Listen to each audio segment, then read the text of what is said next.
Aujourd'hui, dans notre émission L'actualité en question, nous avons invité Madame Mittan, représentante de l'association Nature en danger. Agir pour la protection de l'environnement n'est pas une contrainte insurmontable. Il suffit de faire attention aux déchets. Les médicaments périmés peuvent être déposés chez le pharmacien pour être ensuite recyclés. Utilisons les poubelles sélectives pour le tri des déchets. Quelques conseils pour les automobilistes. Arrêtez votre moteur au feu rouge. Préférez l'essence sans plomb et limitez votre vitesse. Protégez l'environnement est l'affaire de chacun pour laisser une planète propre aux générations futures. Quel est l'objectif de la lutte contre la pollution ?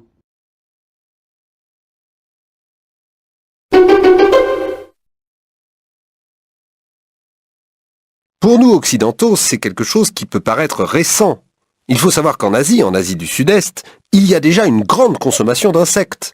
Il y a des études qui sont menées là aussi pour voir au niveau protéinique ce que les insectes peuvent nous apporter. Quelle est la comparaison par rapport à la viande? Mais en tout cas, c'est une vraie voie possible.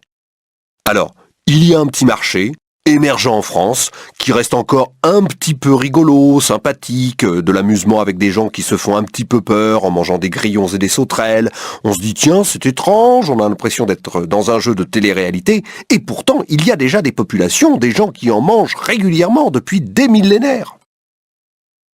Quelle vision des insectes propose l'intervenant?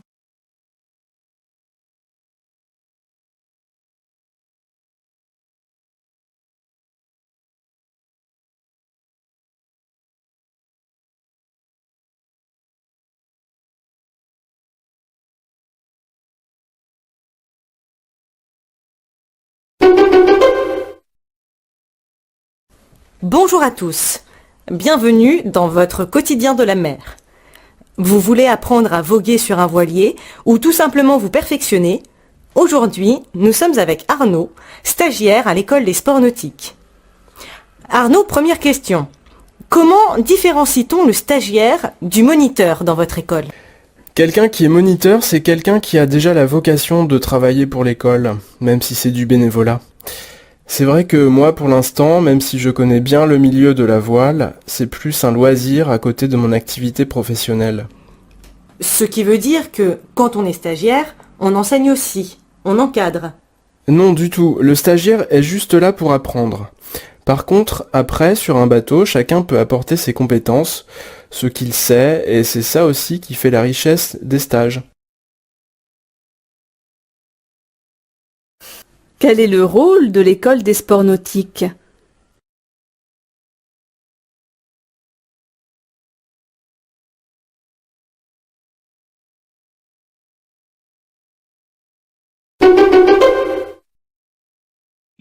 Anis Bouabsa est un personnage très attachant qui consacre son temps à son métier et c'est une passion, on peut même dire d'ailleurs, qu'il a découverte quand il était adolescent pendant un stage imposé par le collège et cette année, le grand prix de la meilleure baguette de Paris a changé sa vie et celle de la boulangerie.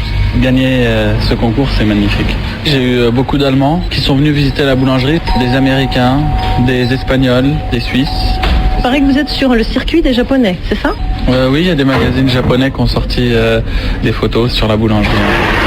Même les gens du quartier ils sont étonnés de voir débarquer autant de personnes comme ça, d'une même nationalité, ensemble. Ça égaye un peu le quartier et tout, c'est sympa. Et là, qu'est-ce que vous êtes en train de préparer?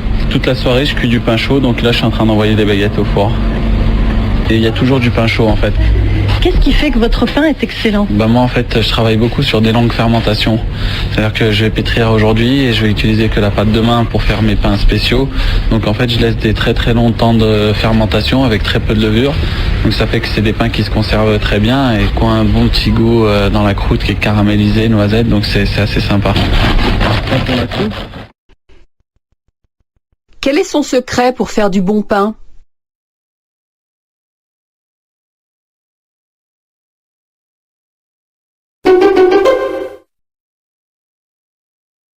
Alors, qu'est-ce au juste que la contrefaçon? Est-ce qu'il suffit de fabriquer un produit qui imite l'apparence d'un autre dans le but de tromper le consommateur? Ou est-ce que ce mot recouvre autre chose?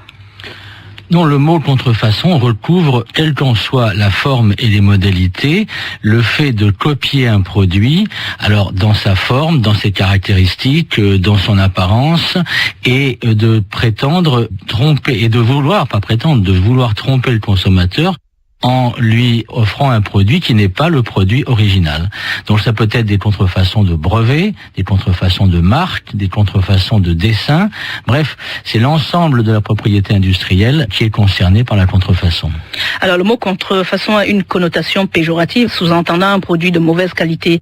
Est-ce qu'il y a des contrefaçons de qualité, Benoît Battistelli ? Bien, je crois que la contrefaçon, d'abord, il faut bien voir que c'est un vol. C'est le vol de ce qui appartient à quelqu'un d'autre, qui a investi de l'argent, qui a développé, qui a eu des idées, qui a innové. Donc, par définition, la contrefaçon est quelque chose de négatif. Alors, il y a des contrefaçons plus ou moins réussies, entre guillemets, plus ou moins proches du modèle. Mais ça ne change pas ce qui est fondamental, à savoir que c'est d'abord un produit copié, donc un produit volé. D'après cet échange, quelle est la position de l'homme sur la question abordée ?